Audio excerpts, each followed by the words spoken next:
நமஸ்தே. இது விஷாரத் பூர்வாத் நியூ புக்கில் second lesson Ganga Singh.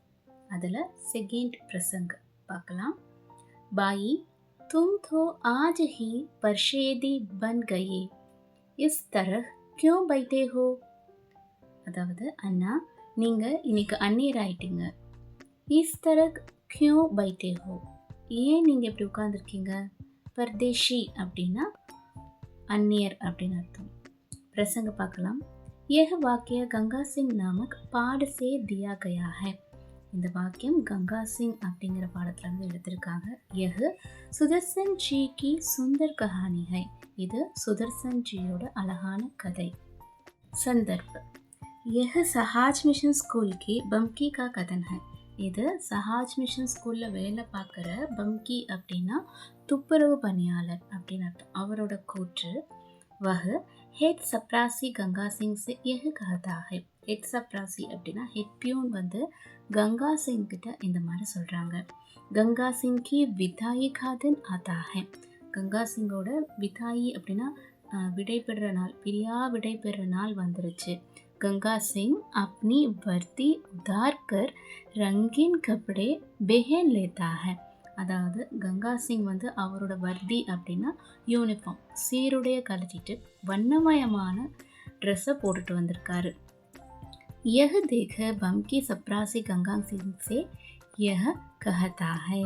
இதை பார்த்துட்டு பம்கி அந்த துப்புரவு பணியாளர் கங்கா சிங் கிட்ட இந்த மாதிரி சொல்றாரு. व्याख्या हम जिसे जिस रूप में रोज देखते हैं. நம்ம ஒருத்தரை எந்த வடிவத்தில் பார்க்குறோமோ உசே உசி ரூப் மே தேக்னே ஆதி ஹோ ஜாத்தே ஹை. அவங்கள அப்படியே பார்த்து பழகிடும். ஃபார் எக்ஸாம்பிள், இப்போ சோட்டா பீம் அப்படின்னா பீம் எப்படி இருப்பான் அப்படின்னு நமக்கு பழகிடுச்சு. அவனை அதே காவி ட்ரெஸ்ஸில் பார்த்து பார்த்து நமக்கு பழகிடுச்சு. டாம் அண்ட் ஜெரி அப்படின்னா டாம் ப்ளூ கலரில் இருக்கும், ஜெரி ப்ரௌன் கலரில் இருக்கும். இதே நமக்கு பார்த்து பார்த்து பழகிடுச்சு. அதை தான் இங்கே மென்ஷன் பண்ணியிருக்காங்க. ஒருத்தரை நம்ம எந்த ரூபத்தில் பார்க்குறோமோ அந்த ரூபத்தில் அப்படியே பழகிடுறோம். கபி தூசரே ஸ்டைல் மே ஆத்தா ஹை தோ ஹம் உஸ்கி டிப்பனி கர்த்தே ஹேன். ஒருவேளை அவங்க வேற ஒரு ஸ்டைலில் வந்திருக்காங்க அப்படின்னா அவங்கள பார்த்து நம்ம கருத்து தெரிவிக்கிறோம். அப்னே மன் மே ஜோ பாவ் ஆத்தா ஹை உசே வியக்த் கர்த்தே ஹேன். நம்ம மனசில் தோன்ற உணர்வுகளை வெளிப்படுத்திடுறோம். स्कूल का बम्की गंगा सिंह को रोज वर्दी में देखता है. ஸ்கூலில் வேலை பார்க்குற துப்புரவு பணியாளர் கங்கா சிங்கை தினமும் யூனிஃபார்ம்லேயே பார்த்துருக்காரு. வர்தி அப்படின்னா சீருடை.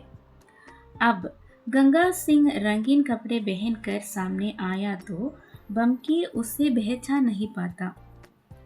அப்போது கங்கா சிங்கை ஒரு கலர் ட்ரெஸ்ஸில் பார்க்குறாரு. போட்டுட்டு கங்கா சிங் கலர் ட்ரெஸ் போட்டு வந்திருக்காரு. அவர் நேருக்கு நேராக பார்த்தும் பம்கிக்கு அடையாளம் தெரியல. பெஹச்சான் அப்படின்னா அடையாளம். वह सोचता है कि स्कूल का परिसर में कोई अनजान आदमी आया है. அதாவது ஸ்கூல் வளாகத்தில், பரிசர் அப்படின்னா ஸ்கூல் வளாகத்துக்கு முன்னாடி யாரோ தெரியாத ஒருத்தவங்க நிற்கிறாங்க அப்படின்னு நினச்சிக்கிறாரு. பம்கி ஜப் கங்கா சிங் को पहचान पाता है तो कहता है. அதாவது கங்கா சிங் தான் பம்கிக்கு அடையாளம் தெரிஞ்சதுக்கப்புறம் அவர் கங்கா சிங் கிட்ட சொல்கிறாரு, பாயி தும் ஆஜ் ஹி பர்தேஷி பன் கயே ஹோ. இன்னைக்கு நீங்கள் அடையாளம் தெரியாதவர் ஆயிட்டீங்க.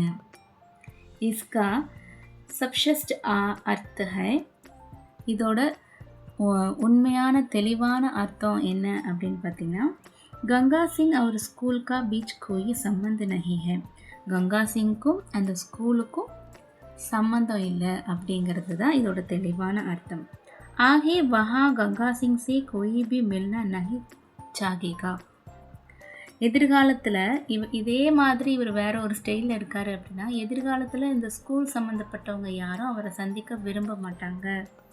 ஜஹான் தக் மிஷன் ஸ்கூல் கா சவால் ஹை ஸ்கூல் உஸ்கோ கேர் ஹி மானேகா. அதாவது மிஷன் ஸ்கூலை பொறுத்த வரைக்கும் அவர் அந்நியராகவே கருதப்படுறாரு. விசேஷத்தா பார்க்கலாம். यही कथन सुनकर गंगा सिंह का मन बदलता है. அதாவது இந்த கூற்று கேட்டதும் கங்கா சிங்கோட மனசு மாறுது அப்படின்றாங்க. வகுஃபர் சே சேவா மே ஜூ ஜாதா ஹை. அதாவது திரும்ப அவரோட வேலைக்கு அவர் போயிடுறாரு. எஹ கதன் மன் கோ சுனேவாலா கதன் ஹை. இந்த கூற்று வந்து மனசை தொடுற ஒரு கூற்றாக இருக்குது அப்படின்னு சொல்லியிருக்காங்க. செகண்ட் சாரான்ஸ் படித்து பாருங்கள், உங்களுக்கு கண்டிப்பாக புரியும். இது ஸ்ரீ சரவணா கைட்லேருந்து எடுத்திருக்கேன். படித்து பார்த்துட்டு புரியலைன்னா ஏதாவது டவுட்னா கேளுங்க. தன்யவாத். தேங்க்ஸ் ஃபார் வாட்சிங்.